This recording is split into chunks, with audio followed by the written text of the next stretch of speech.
Hello दोस्तों, नमस्कार। मैं कमलेश कुमार आप सभी का बहुत बहुत स्वागत करता हूं अपने यूट्यूब चैनल KRC, जहां सिलेक्शन एक जीत है।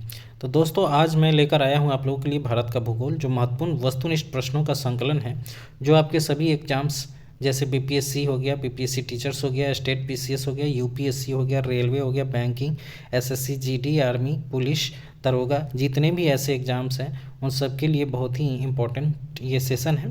तो चलिए आज हम लोग शुरू करते हैं भारत के भूगोल का चौथा पार्ट। इससे पहले मैंने 3 पार्ट करा दिया है, जो आपको डिस्क्रिप्शन लिंक में मिल जाएंगे। तो आप सभी सब्जेक्ट के NCERT संबंधित वस्तुनिष्ठ प्रश्नों का संकलन देख सकते हैं मेरे यूट्यूब चैनल पर, और ये लगातार सेशन चलता रहेगा सभी एग्जाम्स के लिए। तो चलिए आज का पहला क्वेश्चन हम लोग शुरू करते हैं। भारत अवस्थित है, भारत कहाँ अवस्थित है? तो इसका आंसर सी हो जाएगा। 8 डिग्री 4 मिनट से 37 डिग्री 6 मिनट उत्तरी अक्षांश तथा 68 डिग्री 7 मिनट से 97 डिग्री 25 मिनट पूर्वी देशांतर के मध्य स्थित है। ऑप्शन सी बिल्कुल सही होगा। ठीक है, नेक्स्ट अगला पॉइंट है आपका दूसरा नंबर क्वेश्चन। भारत के लिए निम्नलिखित में कौन सा कथन असत्य है? 2023 के अनुसार इसको देखना है। तो भारत विश्व का 7वां बड़ा देश है, क्षेत्रफल की दृष्टि से बिल्कुल सही है। भारत जनसंख्या की दृष्टि से पहला राष्ट्र बन गया है, ये 2023 के अनुसार बिल्कुल सही है। इसकी भूमि सीमा का विस्तार लगभग 15,200 किलोमीटर, ये भी सही है। और ऑप्शन डी है सर्वप्रथम सूर्योदय इसके मिजोरम राज्य में होगा, ये बिल्कुल गलत है। तो ऑप्शन डी यहाँ पर आंसर हो जाएगा, जो कि असत्य है। सर्वप्रथम सूर्योदय भारत के अरुणाचल प्रदेश राज्य में होती है। ठीक है, अगला पॉइंट है केरल तट को किस नाम से जाना जाता है? VVI question. केरल तट को जो है मालाबार तट के नाम से जाना जाता है, मालाबार तट के नाम से जाना जाता है। अगला पॉइंट है चौथा नंबर, निम्नलिखित राज्यों में किसकी सीमा बांग्लादेश से नहीं मिलती है? ठीक है, तो बांग्लादेश से नहीं मिलती है, तो इसमें मणिपुर नहीं होगा। ठीक है, मणिपुर 4 का आंसर सी बिल्कुल गलत है। मेघालय, त्रिपुरा, मिजोरम जो है ये बांग्लादेश से मिलती है। अगला पॉइंट है 5वां नंबर, किस राज्य में औसत समुद्र तल के संदर्भ में न्यूनतम ऊंचाई वाला बिंदु स्थित है? तो 5 का आंसर ए हो जाएगा केरल। ठीक है, केरल। नेक्स्ट है 6ठा नंबर, म्यांमार सीमा के सहारे निम्नलिखित भारतीय राज्यों का उत्तर से दक्षिण सही क्रम आपको दर्शाना है। तो सबसे पहले म्यांमार से सटे राज्यों का क्रम आपको याद होना चाहिए, और उसके बाद यहाँ उत्तर से दक्षिण से जाना है। तो ये अरुणाचल प्रदेश, नागालैंड, मणिपुर और मिजोरम हो जाएगा। ठीक है ना, अमी नाम, ये जो है 4 देश जो है वो 4 राज्य जो है म्यांमार से लगे हुए। इसका एक शॉर्ट ट्रिक आप लोग याद रखिएगा, अमी नाम। ठीक है, तो आपको ऐसे याद रहेगा, अ से अरुणाचल प्रदेश, मी से मिजोरम, ना से नागालैंड, म से मणिपुर। तो आप चारों याद कर सकते हैं इस तरीके से। ठीक है, अमी नाम। तो 6 का आंसर ए हो जाएगा, जो उत्तर से दक्षिण राज्यों का सही क्रम है। 7 नंबर क्वेश्चन है, निम्नलिखित देशांतरों में कौन सा भारत की प्रमाणिक मध्याह्न रेखा कहलाती है? तो इसका आंसर हो जाएगा ऑप्शन डी, 82.5 डिग्री पूर्वी देशांतर। ठीक है, नेक्स्ट है भारतीय मानक समय की यामायोत्तर नहीं गुजरती है किस राज्य से? तो ये हो जाएगा ऑप्शन सी, महाराष्ट्र से होकर नहीं गुजरती है। ठीक है, तो मानक समय यामायोत्तर जो है 5 राज्यों से होकर गुजरती है, भारत के 5 राज्यों से। नेक्स्ट है 9 नंबर क्वेश्चन, सूची 1 का सूची 2 के साथ राजधानियों से मिलाना है। ठीक है ना, तो असम की राजधानी कहाँ है? तो असम की राजधानी दिसपुर, 1 का 3 हो जाएगा। नागालैंड की तो कोहिमा, 2 हो जाएगा। अरुणाचल प्रदेश तो ईटानगर, ठीक है, और मेघालय का शिलोंग हो जाएगा। तो इस तरह से आप लोग याद कर लीजिएगा। 9 का आंसर ऐसे मैं बता दे रहा हूँ कि क्या होगा। 9 का आंसर बी हो जाएगा, 3, 2, 4, 1। ठीक, नेक्स्ट अगला पॉइंट है 10 नंबर, राष्ट्रीय राजधानी क्षेत्र में नहीं सम्मिलित है कौन सा भाग? तो 10 का आंसर बी हो जाएगा। पंजाब का भाग जो है ना वो राष्ट्रीय राजधानी क्षेत्र में नहीं सम्मिलित है। इसमें उत्तर प्रदेश है, हरियाणा है और राजस्थान है। ठीक है, नेक्स्ट है 11 नंबर क्वेश्चन, निम्नलिखित कथनों में से कौन सा भारत के बारे में सही है? सही उत्तर के चयन हेतु अधोलोखित कोट का उपयोग कीजिए। तो 11 का आंसर डी हो जाएगा। 82.5 डिग्री पूर्वी देशांतर का उपयोग भारतीय मानक समय को निर्धारित करने के लिए किया जाता है। मतलब इस 4 कथन दिया उसमें से कौन सा होगा? तो 2 और 4 होगा। ठीक है, ऑप्शन डी बिल्कुल सही है, 2 और 4। यह स्थल मंडल के कुल क्षेत्रफल का लगभग 2.4% भाग अधिकृत किए हुए, ये सही है। और 82 डिग्री पूर्वी देशांतर का उपयोग भारतीय मानक समय को निर्धारित करने के लिए किया जाता है, ये दोनों सही है। तो 2 और 4 ऑप्शन सही है। ठीक है, नेक्स्ट है 12 नंबर क्वेश्चन, निम्नलिखित राज्यों के निर्माण का सही अवरोही क्रम बताना। अवरोही मतलब क्या होता है? बड़ा से छोटा करना है। ठीक है ना, तो 12 नंबर का आंसर डी हो जाएगा, हरियाणा, महाराष्ट्र और राजस्थान। ठीक है, हरियाणा, महाराष्ट्र और राजस्थान। अगला पॉइंट है 13 नंबर, भारत के प्रादेशिक जल क्षेत्र का विस्तार कहाँ से कहाँ तक है? तो 13 का आंसर सी हो जाएगा, तट से 12 समुद्री मील तक, ठीक है ना, तट से 12 समुद्री मील तक। 14 नंबर क्वेश्चन, पाक जल संधि भारत को पृथक करती है किस देश से? तो पाक जल संधि जो है भारत को पृथक करती है श्रीलंका से। ऑप्शन डी बिल्कुल सही होगा, 14 का आंसर डी होगा। नेक्स्ट है, निम्नलिखित में से कौन सी भारत की नवीनतम पर्वत श्रेणी है? तो नवीनतम पर्वत श्रेणी जो हो जाएगी वो 15 का ए हो जाएगा, हिमाद्री श्रेणी। ऑप्शन ए बिल्कुल सही है, हिमाद्री। नेक्स्ट है, कुमायूं हिमालय निम्नलिखित में से किन दो नदियों के बीच है? कुमायूं, तो कुमायूं हिमालय जो है 16 का आंसर जो हो जाएगा सी हो जाएगा, सतलज और काली के बीच, सतलज और काली। नेक्स्ट है 17 नंबर, निम्नलिखित प्रदेशों में से किस प्रदेश में इलायची की पहाड़ियाँ मिलती है या स्थित है? तो 17 का आंसर सी हो जाएगा, केरल में इलायची की पहाड़ी है। 18 नंबर क्वेश्चन है, मध्य भारत में स्थित पहाड़ियों का पश्चिम से पूरब निम्नलिखित में से कौन सा सही क्रम है? पश्चिम से पूरब की ओर सजाना है। तो 18 का आंसर बी हो जाएगा, सतपुरा, महादेव, मैकाल और छोटा नागपुर। ये जो है ना मध्य भारत में पूछ रहा है, मध्य भारत में पश्चिम से पूरब सजाना है पहाड़ियों का क्रम। तो सतपुरा, महादेव, मैकाल और छोटा नागपुर। तो छोटा नागपुर सबसे पूर्वी भाग में हो जाएगा इस प्रश्न में, ठीक है ना, निम्नलिखित लगाया हुआ था। नेक्स्ट है आपका 19 नंबर क्वेश्चन, थोड़ा सा प्रॉब्लम होगा देखने में तो कोई नहीं, मैं इसे पढ़ दे रहा हूँ। मणिपुर पहाड़ियों से घिरा इम्फाल बेसिन एक सुंदर उदाहरण है, ठीक है। इम्फाल बेसिन जो है किसका उदाहरण है? तो 19 का आंसर ए हो जाएगा, सरोवरीय मैदान का, ठीक है, सरोवरीय मैदान का। अगला है 20 नंबर क्वेश्चन आपका, निम्न पर्वत श्रेणियों में किसे मध्य लेह अवस्थित है? मध्य लेह कहाँ अवस्थित है, किसके किसके बीच में? तो 20 का आंसर सी हो जाएगा, जास्कर तथा लद्दाख के बीच में, जास्कर तथा लद्दाख पहाड़ियों के मध्य ये स्थित है। अगला पॉइंट है 21 नंबर, निम्नलिखित में से भारत का कौन सा प्राचीनतम भाग है? भारत का कौन सा प्राचीनतम भाग है, ठीक है। तो 21 का आंसर डी हो जाएगा, दक्कन का पठार सबसे प्राचीनतम भाग है इस निम्नलिखित में से, ठीक है, इन चारों में से।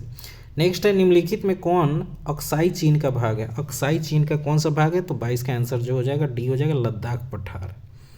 अगला पॉइंट, कुल्लू घाटी जिन पर्वत श्रेणी के बीच स्थित है वह कौन है? कुल्लू घाटी किन दो पर्वतों के बीच स्थित है? तो 23 का आंसर ए हो जाएगा, धौलाधर तथा पीर पंजाल के बीच है, धौलाधर तथा पीर पंजाल के बीच। सूची 1 को सूची 2 के साथ मिलाना है, 24 नंबर क्वेश्चन है। तो एक तरफ पहाड़ियाँ हैं और दूसरी तरफ राज्य है, ठीक है। तो गारो पहाड़ी जो है ये मेघालय में है, ये बिल्कुल सही है। तो 24 का आंसर डायरेक्ट आंसर बताते हैं, 1 3 2 4, 1 3 2 4। तो यहाँ देखिए मीरी जो है, मीरी पहाड़ियाँ और अरुणाचल प्रदेश में है, कोल्लई मलाई जो है वो तमिलनाडु में, और डालमा जो है झारखंड में। तो इस तरीके से बी ऑप्शन बिल्कुल सही है। नेक्स्ट है 25 नंबर, निम्नलिखित पहाड़ियों में से कौन सी पूर्वी घाट एवं पश्चिमी घाट के मिलन स्थल को बताती है? पूर्वी घाट और पश्चिमी घाट के मिलन स्थल को ऑप्शन सी नीलगिरी की पहाड़ियाँ बताती है। नेक्स्ट है, दंडकारण्य प्रदेश स्थित नहीं है, कहाँ पे? तो 26 का आंसर सी, मध्य प्रदेश में स्थित नहीं है। अगला पॉइंट है 27 नंबर, निम्न कालों में से किसे लघु हिमकाल माना गया? लघु हिमकाल माना गया। तो 27 का आंसर सी हो जाएगा, 1650 ईस्वी से 1850 ईस्वी के लघु हिमकाल माना गया है। अगला पॉइंट है, अंडमान और निकोबार द्वीप समूह में सबसे अधिक ऊंचाई वाली चोटी कौन है? तो इसका आंसर हो जाएगा सैडल पीक, ऑप्शन ए बिल्कुल सही है। नेक्स्ट है 29 नंबर क्वेश्चन, धौलाधर तथा पीर पंजाल की प्रमुख श्रेणियां अवस्थित है कौन से हिमालय में? धौलाधर और पीर पंजाल, ठीक है।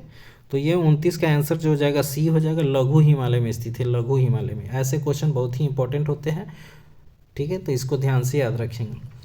नेक्स्ट है, निम्नांकित राज्यों में कौन छोटा नागपुर पठार का भाग्य नहीं है? छोटा नागपुर पठार का भाग नहीं है, तो 30 का आंसर ए हो जाएगा, बिहार, ठीक है, 30 का आंसर ए हो जाएगा, बिहार। नेक्स्ट है 31 नंबर, राजस्थान मरुस्थल अथवा थार मरुस्थल निम्नलिखित में किसका विस्तार है? ठीक है, तो 31 का आंसर सी हो जाएगा, प्लास्टोसिन एवं अभिनव जमाव का, ठीक है ना, अभिनव जमाव का। नेक्स्ट है 32 नंबर, उत्तर भारत में उप हिमालय क्षेत्र के सहारे फैले समस्त मैदान को क्या कहा जाता है? तो 32 का आंसर डी हो जाएगा, भाबर बोलते हैं, भाबर। नेक्स्ट है 33 नंबर, निम्नलिखित में से कौन सी एक नदी भारतीय गंगा नदी बेसिन का हिस्सा नहीं है? ठीक है, तो 33 का आंसर जो हो जाएगा वो ऑप्शन डी हो जाएगा, ऑप्शन डी, जोंक नदी, जोंक नदी। 34 नंबर क्वेश्चन है, विष्णु प्रयाग निम्नलिखित में से किन दो नदियों के संगम पर स्थित है? विष्णु प्रयाग, ठीक है। तो 34 का आंसर जो हो जाएगा ऑप्शन बी हो जाएगा, धौली गंगा एवं अलकनंदा के बीच है विष्णु प्रयाग, धौली गंगा और अलकनंदा। 35 नंबर क्वेश्चन है, अमरावती, भवानी, हेमावती और काबिनी सहायक नदियां हैं किन नदियों की? तो 35 का आंसर हो जाएगा सी, कावेरी नदी की ये सहायक नदियां हैं, अमरावती, भवानी, हेमावती और काबिनी। अगला पॉइंट, मोरीबंद डेल्टा निम्नलिखित में से किस डेल्टा का उपभाग है? ठीक है, तो 36 का आंसर सी हो जाएगा, Bengal delta, Bengal delta. 37 number question है, निम्नलिखित नदियों में से किनके मध्य विष्ट दोआब फैला हुआ है? विष्ट दोआब फैला हुआ है, तो 37 का आंसर बी हो जाएगा, ब्यास एवं सतलज, ब्यास एवं सतलज। अगला है, निम्नलिखित में से कौन सी नदी भ्रंश घाटी से होकर प्रभावित होती है? भ्रंश घाटी से, तो 38 का आंसर जो हो जाएगा ए हो जाएगा, तापी नदी, तापी नदी। नेक्स्ट है 39 नंबर, निम्न नदियों में कौन सी एक हिमालय की तीनों श्रेणियों को आर पार काटती है? तो 39 का आंसर जो हो जाएगा ऑप्शन बी हो जाएगा, सतलज नदी, सतलज नदी। नेक्स्ट है 40 नंबर, निम्नलिखित में से कौन सी सोन नदी का वास्तविक स्रोत है? सोन नदी का वास्तविक स्रोत है, तो 40 का आंसर ए हो जाएगा, शहडोल जिले में अमरकंटक, शहडोल जिले में अमरकंटक। 41 नंबर, निम्नलिखित नदियों में कौन सी एक लद्दाख जास्कर पर्वत श्रेणियों के मध्य से होकर बहती है? लद्दाख और जास्कर से होकर बहती है, तो 41 का आंसर ऑप्शन बी हो जाएगा, सिंधु नदी, ठीक है, सिंधु नदी। नेक्स्ट आगे बढ़ते हैं हम लोग 42 नंबर क्वेश्चन की तरफ। सूची 1 को सूची 2 के साथ मिलाना है, ये काफ़ी इंपॉर्टेंट क्वेश्चन है। तो दोस्तों आप मेरे चैनल को ज़रूर सब्सक्राइब कीजिए, लाइक कीजिए और शेयर भी कीजिए, और जितना हो सके अपने दोस्तों को शेयर कीजिए। तो चलिए आगे बढ़ते हैं हम लोग। सूची 1 को सूची 2 के साथ मिलाना है। रुद्रप्रयाग जो है किसका है? तो ये चारों ऑप्शन आप लोग 100% अच्छे से याद कीजिएगा, क्योंकि ये चारों में से एक क्वेश्चन जो है हमेशा एग्जाम में इधर उधर आते रहते हैं। तो 42 का आंसर ऑप्शन बी पहले मैं देख लेता हूँ, 2 4 3 1, 2 4 3 1। तो रुद्रप्रयाग जो है वो अलकनंदा और मंदाकिनी के स्थल को रुद्रप्रयाग बोलते हैं, ठीक है। अलकनंदा और मंदाकिनी के जो है नंद प्रयाग बोलते हैं, नंदाकिनी, ठीक है ना, नंदाकिनी है, एक मंदाकिनी एक नंदाकिनी, ठीक। कर्ण प्रयाग जो अलकनंदा और पिंडार नदी के संगम को बोलते हैं। देव प्रयाग जो भागीरथी एवं अलकनंदा के संगम को बोलते हैं, ठीक है। तो इस तरह से अभी इससे पहले विष्णु प्रयाग हो गया था, धौली गंगा एवं, आपको याद ही है, तो पिछले क्वेश्चन में मैंने बता दिया था। नेक्स्ट है 43 नंबर क्वेश्चन, निम्नलिखित नदियों में कौन अध्यारोपित नदी का उदाहरण है? अध्यारोपित नदी का, ठीक है, तो 43 का आंसर सी हो जाएगा, चंबल नदी।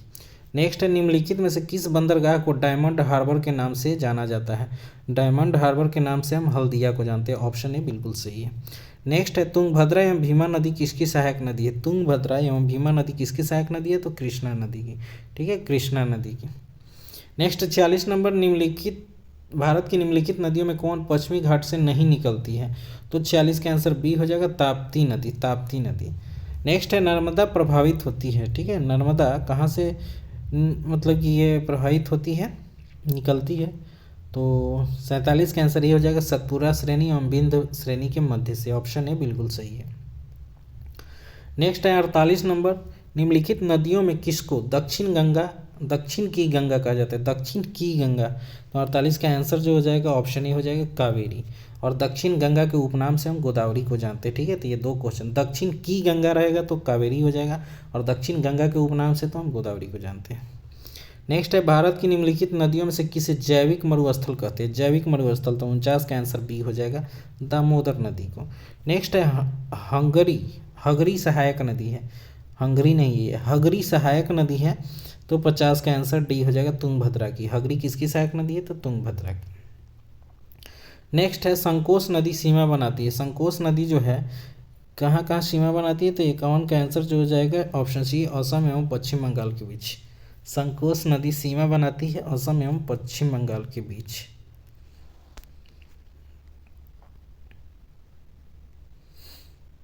नेक्स्ट है 52 नंबर, निम्नांकित कथनों में कौन सही नहीं है? ठीक है, तो 52 का आंसर जो हो जाएगा, एक मिनट, 52 का आंसर ए हो जाएगा, तीस्ता नदी की सहायक है। ठीक है, तीस्ता नदी गंगा की सहायक है, ये बिल्कुल गलत है। तीस्ता नदी गंगा की सहायक है, ये बिल्कुल गलत है। बाद बाकी तीनों सही है। उकाई बांध परियोजना ताप्ती नदी में स्थित है। और उसके बाद है दून लंबी पर्वतीय घाटियाँ हैं। कोरोमंडल तटीय मैदान मालाबार तटीय मैदान से अधिक चौड़ा है, ये तीनों सही है। ठीक है, लेकिन तीस्ता जो है गंगा की सहायक नहीं है। अगला पॉइंट है 53 नंबर, निम्न में से कौन एक मंदाकिनी नदी के किनारे अवस्थित नहीं है। मंदाकिनी नदी के किनारे अवस्थित नहीं है, तो इसका आंसर हो जाएगा ऑप्शन सी, गोविंद घाट। ठीक है ना, ये मंदाकिनी नदी के तट पर स्थित नहीं है। 54 नंबर क्वेश्चन, निम्नलिखित में से कौन नर्मदा और ताप्ती नदियों के बीच जल विभाजक का निर्माण करती है। ठीक है, तो 54 का आंसर ऑप्शन डी हो जाएगा, सतपुरा श्रेणी। सतपुरा श्रेणी। नेक्स्ट है कोरी निवेशिका जिस पर स्थित है वह क्या है, तो 55 का आंसर डी हो जाएगा, कच्छ का रण। कच्छ का रण। ठीक है, नेक्स्ट है 56 नंबर, निम्नलिखित राज्यों में से किसकी सबसे लंबी तटरेखा है। किसकी सबसे लंबी तटरेखा है, तो 56 का आंसर ऑप्शन बी हो जाएगा, आंध्र प्रदेश। आंध्र प्रदेश। नेक्स्ट है 57 नंबर, निम्नलिखित में से कौन भारत के पश्चिमी तट पर स्थित नहीं है। ठीक है, भारत के पश्चिमी तट पर स्थित नहीं है, तो 57 का आंसर सी हो जाएगा, कारिकल। कारिकल। 58 नंबर, भारत का सर्वाधिक आबादी वाला द्वीप कौन है। भारत का सर्वाधिक आबादी वाला द्वीप कौन है, तो वो है सालसेट। सालसेट। ठीक है, नेक्स्ट है कश्मीर घाटी स्थित है, तो 59 का आंसर बी हो जाएगा, कश्मीर घाटी। पीर पंजाल और हिमाद्री पर्वत श्रेणियों के मध्य, पीर पंजाल हिमाद्री पर्वत श्रेणियों के मध्य जो है कश्मीर घाटी स्थित है, ऑप्शन बी बिल्कुल सही होगा। नेक्स्ट है 60 नंबर, चित्रकूट जलप्रपात निम्नलिखित में से किस नदी पर है। चित्रकूट जलप्रपात किस नदी पर स्थित है, तो 60 का आंसर सी हो जाएगा, इंद्रावती नदी पर। इंद्रावती। अगला है पंचभद्रा झील किस राज्य में स्थित है, तो 61 का आंसर जो हो जाएगा ऑप्शन बी हो जाएगा, राजस्थान में। नेक्स्ट है सर्वाधिक ऊंचाई वाला जलप्रपात कुंचिकल भारत के किस राज्य में है। कुंचिकल, तो 62 का आंसर सी हो जाएगा, कर्नाटक में कुंचिकल। भारत के किस राज्य में फुलहर झील है। फुलहर झील। फुलहर झील किस राज्य में है, तो 63 का आंसर ए हो जाएगा, उत्तर प्रदेश में है फुलहर झील। नेक्स्ट है चित्रकूट जलप्रपात भारत के निम्नलिखित राज्यों में किस में अवस्थित है, तो 64 का आंसर सी हो जाएगा, छत्तीसगढ़ में है चित्रकूट जलप्रपात।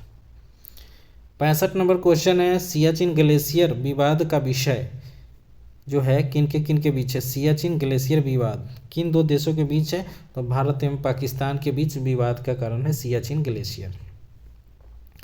नेक्स्ट है 66 नंबर क्वेश्चन, निम्नलिखित युग्मों में से कौन सुमेलित नहीं है। ठीक है, तो 66 का आंसर सी हो जाएगा, जोग जलप्रपात जो है कृष्णा नदी पर, यह सुमेलित नहीं है। जोग जो है गरसुप्पा नदी पर है। ठीक, तो शिव समुद्र जलप्रपात कावेरी नदी सही है, चोलिया चंबल पर सही है, धुआंधार जो है नर्मदा पर, ये तीनों सही है।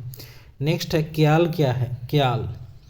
क्याल जो है ये है केरल के लैगून झील को हम लोग क्याल के नाम से जानते हैं। केरल के लैगून भाग को हम लोग क्याल कहते हैं। अगला पॉइंट है 68 नंबर, निम्नलिखित में से किसको रहस्यमय झील कहा जाता है। रहस्यमय झील किसे कहा जाता है, तो इसका आंसर हो जाएगा रूपकुंड झील को रहस्यमय झील। 68 का आंसर सी होगा। 69 नंबर, मुंबई की मीठी नदी निम्नलिखित में से किस झील से निकलती है, तो 69 का आंसर बी हो जाएगा, विहार झील से। ऑप्शन बी विहार झील। रोहतांग दर्रा कहाँ अवस्थित है। ठीक है, रोहतांग दर्रा किस राज्य में है, तो इसका आंसर हो जाएगा ए नंबर, हिमाचल प्रदेश। ठीक है, हिमाचल प्रदेश में रोहतांग दर्रा है। नेक्स्ट है भारत की निम्न झीलों में कौन असम में स्थित है। असम में कौन सी स्थित है, ठीक है, तो 71 का आंसर डी हो जाएगा, चपनाला झील। चपनाला झील। नीलांग घाटी किस राज्य में है, ठीक है, नीलांग घाटी किस राज्य में है, तो 72 का आंसर डी हो जाएगा, उत्तराखंड में। ये सारे क्वेश्चन जो है ना काफ़ी अच्छे से याद कीजिएगा, क्योंकि ये सब घाटी झील जो होता है ना इसी 28 राज्यों में से कहीं ना कहीं स्थित है, तो थोड़ा कन्फ्यूजन होने लगता है, तो ध्यान से याद रखेंगे। नेक्स्ट है निम्नलिखित में से क्या सुमेलित नहीं है, नहीं पूछ रहा है, तो 73 का आंसर हम देख लेते हैं, बी होगा, लिपुलेखा दर्रा जो है उत्तर प्रदेश में, ये बिल्कुल गलत है, ये उत्तराखंड में है। ठीक है, बाद बाकी सिपकिल्ला हिमाचल में है, नाथुला सिक्किम है, जो जिला कश्मीर में, ये तीनों सही है। और लिपुलेखा दर्रा कहाँ है, तो उत्तराखंड में है, क्योंकि इसमें गलत दिया हुआ है उत्तर प्रदेश। ठीक है, तो ऑप्शन बी बिल्कुल सही है। नेक्स्ट है 2006 में नाथुला जिन दो देशों के बीच सीमा पार व्यापार के लिए पुनः खोला गया, वे भारत और किसके बीच है, नाथुला, तो 74 का आंसर बी हो जाएगा, भारत एवं चीन के बीच है, भारत एवं चीन के बीच। भारत की सीमा पर स्थित निम्नलिखित दर्रों का पूर्व से पश्चिम सही क्रम, पूर्व से पश्चिम सही क्रम VVI क्वेश्चन है, तो 75 का आंसर ए हो जाएगा। बोमडीला, नाथुला, डिपुलेखा और सिपकीला, ठीक है। तो ये हो जाएगा पूरब से पश्चिम। तो बोमडीला अरुणाचल प्रदेश में, नाथुला सिक्किम में है, और लिपुलेखा उत्तराखंड में, और सिपकीला हिमाचल प्रदेश में, ठीक है। तो आप मैप के अनुसार इसे अच्छे से ध्यान में रख सकते हैं।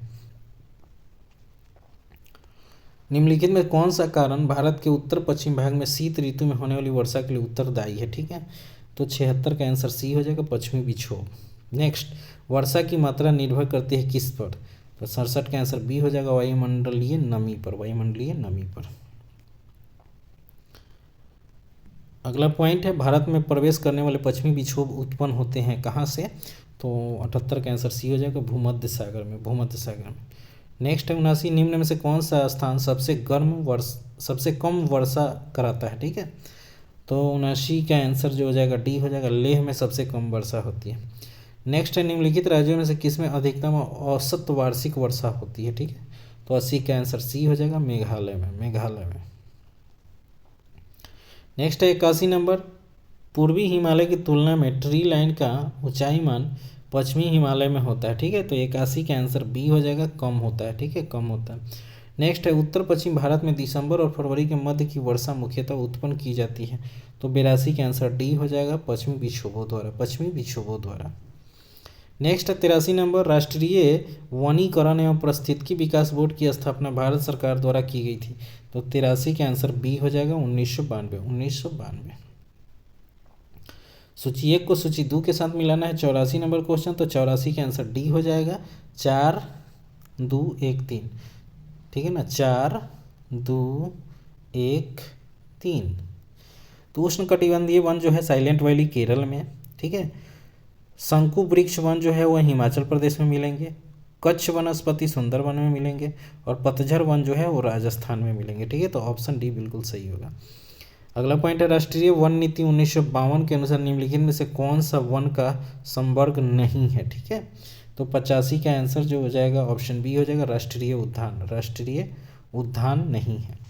86 नंबर, सागौन तथा साल किसके उत्पाद है? तो 86 का आंसर ए हो जाएगा, उष्णकटिबंधीय शुष्क पतझर वन के उत्पाद है ये सागौन तथा साल। भारत में कुल भौगोलिक क्षेत्र में वन क्षेत्र का सबसे कम प्रतिशत कहाँ पाया जाता है? तो 87 का आंसर ए हो जाएगा, हरियाणा में सबसे कम है प्रतिशत वन क्षेत्र का। नेक्स्ट है 88 नंबर, भारत को कितने भूकंपीय जोखिम अंचलों में विभाजित किया गया है? तो 88 का आंसर सी हो जाएगा, चार भागों में बांटा गया। नेक्स्ट है 89 नंबर, सुनामी प्रकोप से सर्वाधिक प्रभावित होने वाला कौन सा राज्य है, ठीक है, सुनामी प्रकोप से। तो ये आप लोग जल्दी से बताइए, सुनामी का क्या होगा? 89 का डी हो जाएगा, तमिलनाडु। सुनामी प्रकोप से सर्वाधिक प्रभावित होता है तमिलनाडु।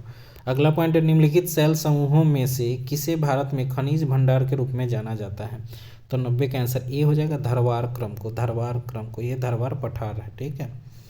90 नंबर क्वेश्चन है, निम्नलिखित में से कौन सा सेल समूह भारत में धात्विक खनिजों का प्रमुख स्रोत है? तो 91 का आंसर डी हो जाएगा, धरवार समूह, धरवार समूह। विंध्य शैलों में किसे बृहद भंडार पाए जाते हैं? विंध्य शैलों में जिसके बृहद भंडार पाए जाते हैं वह कौन सा है? तो 92 का आंसर ए हो जाएगा, चूना पत्थर, चूना पत्थर। निम्नलिखित कथनों में से कौन सही नहीं है? तो 93 का आंसर ए हो जाएगा, काली मिट्टी को स्थानीय भाषा में रेगुर कहते हैं। ये जो है सही नहीं है, रेगुर मिट्टी, जलोढ़ मिट्टी को बोलते हैं।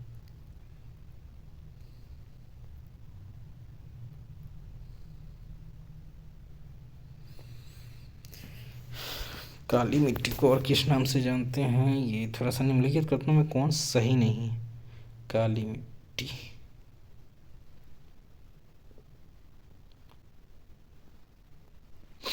तो ये 93 का आंसर जो है ये तो सही है, ये नंबर, ये तो बिल्कुल सही है, बी भी सही है, सी भी सही है, ऑप्शन डी गलत है, ठीक है। यहाँ सही नहीं पूछा जा रहा है, हम थोड़ा कन्फ्यूजन में थे, ठीक है। कौन सही नहीं है? तो काली मिट्टी हिमालय क्षेत्र में पाई जाती है, जो कि बिल्कुल गलत है। हिमालय क्षेत्र में जो है जलोढ़ मिट्टी ज़्यादा पाई जाती है, तो ऑप्शन डी बिल्कुल सही होगा, इसके अनुसार इसमें सही नहीं है, ठीक। 93 का आंसर डी सही होगा। नेक्स्ट है 94 नंबर, भारत की काली मिट्टी उत्पादन के लिए बहुत उपयुक्त होती है, बहुत उपयुक्त होती है। तो 94 का आंसर ए हो जाएगा, कपास की फसल के लिए, कपास की फसल के लिए। ठीक है, 93 में मैं थोड़ा कन्फ्यूजन था। 93 का आंसर जो है काली मिट्टी को स्थानीय भाषा में रेंगुर कहते हैं। सही बात है, रेंगुर कहते हैं। नेक्स्ट है 95 नंबर, भारत में काली मिट्टियों के बारे में निम्नलिखित में कौन सा कथन सही नहीं है? सही नहीं है तो 95 का आंसर सी हो जाएगा, जैविक पदार्थ में संपन्न परंतु लोहे में विपन्न। ठीक है, ये सही नहीं है। अगला पॉइंट है 96 नंबर, निम्नलिखित कथनों में से कौन लेटराइट मिट्टियों के लिए सही नहीं है? तो 96 का आंसर डी हो जाएगा, उनमें चूना प्रचुर मात्रा में पाया जाता है, ये सही नहीं है। ठीक है, नेक्स्ट है 97 नंबर, लेटराइट मिट्टियों का प्राधान्य है किस प्रदेश में? तो 97 का आंसर ये हो जाएगा, मालाबार तटीय प्रदेश में लेटराइट मिट्टी, मतलब ये केरल क्षेत्र में पाया जाता है। नेक्स्ट है भारतीय मृदाओं में जिस सूक्ष्म तत्व की सर्वाधिक कमी है वह क्या है? तो 98 का आंसर डी हो जाएगा, जास्ता की कमी है। नेक्स्ट है 99 नंबर, सूची 1 को सूची 2 के साथ मिलाना नहीं है, इसमें मिलाना है कि कौन सुमेलित नहीं है। ठीक है, 99 में है कौन सुमेलित नहीं है। ठीक, तो 99 का आंसर सी हो जाएगा, लेटराइट मिट्टी पंजाब में, ये बिल्कुल गलत है।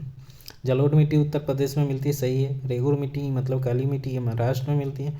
लाल और पीली मिट्टी छत्तीसगढ़ में मिलती थी, ये बिल्कुल सही है।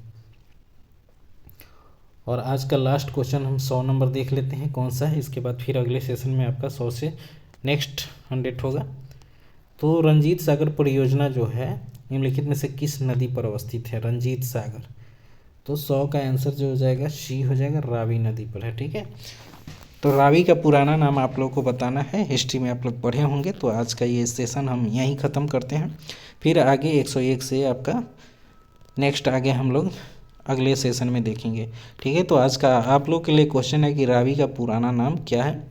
आप लोग ज़रूर कमेंट बॉक्स में बताइएगा। और दोस्तों, अगर थोड़ी बहुत कहीं बोलने में भूल चूक हो जाती है तो उसके लिए क्षमा चाहता हूँ, लेकिन मैं कोशिश पूरा करता हूँ कि आपको सही बताऊँ। गलत बताने से मेरा कोई फ़ायदा नहीं, और आपका 1 नंबर अगर गलत हो जाता है एग्ज़ाम में तो मेरे लिए बहुत दुख की बात होगी। तो मैं पूरी ईमानदारी से पढ़ा रहा हूँ आप सभी को। तो मेरे यूट्यूब चैनल KRC को ज़रूर सब्सक्राइब कीजिए, लाइक कीजिए, कमेंट कीजिए और शेयर भी कीजिए। ठीक है, तब तक के लिए आप लोग दोस्तों अपनी पढ़ाई जारी रखें। धन्यवाद। मिलते हैं फिर अगले सेशन में भूगोल का 5वां पार्ट लेकर।